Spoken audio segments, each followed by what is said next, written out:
చేవెళ్ల ప్రాజెక్టుకు అన్యాయం చేసిందెవరు? 4 శంకుస్థాపనలు చేశారంటూ హరీష్ రావు విమర్శలు గుప్పించగా మంత్రి కోమటిరెడ్డి కౌంటర్ ఇచ్చారు.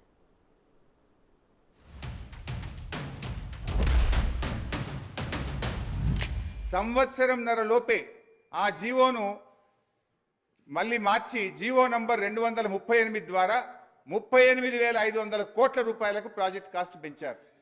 ఏమి పనులు చేయకుండానే 17,825 నుంచి 38,500 కోట్లకు పెంచారు. నంబర్ 1 అధ్యక్ష. నంబర్ 2, ఆ రోజు ఒక ప్రాజెక్టుకు 4 జిల్లాల్లో శంకుస్థాపన చేసిన ప్రాజెక్ట్ ఈ భారతదేశంలో ఏదన్నా ఉందంటే అది ఒకే ఒక్కటి ప్రాణహిత చేవెళ్ల ప్రాజెక్టు. 4 జిల్లాలో అప్పటి కాంగ్రెస్ ముఖ్యమంత్రి గారు జిల్లాకు శంకు ఫౌండేషన్ వేసి ఇక 4 ఏళ్లలో మీ కాళేశ్వరం ప్రాణహిత నీళ్ళు వస్తూ ఉన్నాయి, 4 సంవత్సరాల్లో తెలంగాణ సస్యశ్యామలం అవుతుందని చెప్పి మరి టీవీల్లో అడ్వర్టైజ్మెంట్లు, పేపర్లలో ఫుల్ పేజ్ యాడ్లు ఇచ్చారు. జిల్లాలో 2 పొడుగు మంత్రులు ఉన్నారు, ఆ సొరంగం చదువుతలేదు.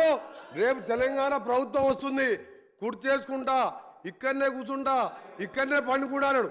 ఒక్క అడిగినా 10 ఏళ్ళు అయింది అధ్యక్ష, 10 కిలోమీటర్లు పూర్తి చేయలేదు. 10 ఏళ్ళు అయింది, 10 కిలోమీటర్లు పూర్తి చేయలేదు. నిజంగా అది పూర్తి చేసి ఉంటే మాకు ఇవాళ గ్రావిటీ ద్వారా మాకు ఇవాళ రాయలసీమ లిఫ్ట్ ఇరిగేషన్ రాకపోతుండే, పోతిరెడ్డిపాడు కెపాసిటీ పెరగకపోతున్నాయి, మా నల్గొండ జిల్లా ఇవాళ ఎండకపోతుండే. కనీసం ఇవాళ తాగునీళ్ళు 4 లక్షల ఎకరాలకు శాశ్వత పరిష్కారం, ఫ్లోరైడ్ పరిష్కారం అయ్యేది. వీళ్ళ మూలాన సొరంగాన్ని పక్కన పెట్టి ఈయన ప్రాజెక్టులు డిలే అయింది, కాలే అయితే డిలే అయింది. అధ్యక్ష, ఒకటి తుమ్మిడిహట్టి దగ్గర మీరు మహారాష్ట్ర పోయి మీ బంధువు అక్కడ గవర్నర్గా విద్యాసాగర్ రావు గారు ఉన్నారు, ఆయన పట్టుకొని ఒప్పించి అన్నారం, సుందిల్లా, మేడిగడ్డ పేరు ఒకరించే సార్ మీరు 3 లిఫ్టులు పెట్టి ఒకదాని మీద ఒకటి లిఫ్ట్ పైకి తీసుకొచ్చి మళ్ళీ కిందికి వదిలిపెట్టి మీ కమిషన్ల కోసం కాళేశ్వరం ప్రాజెక్ట్ కట్టు.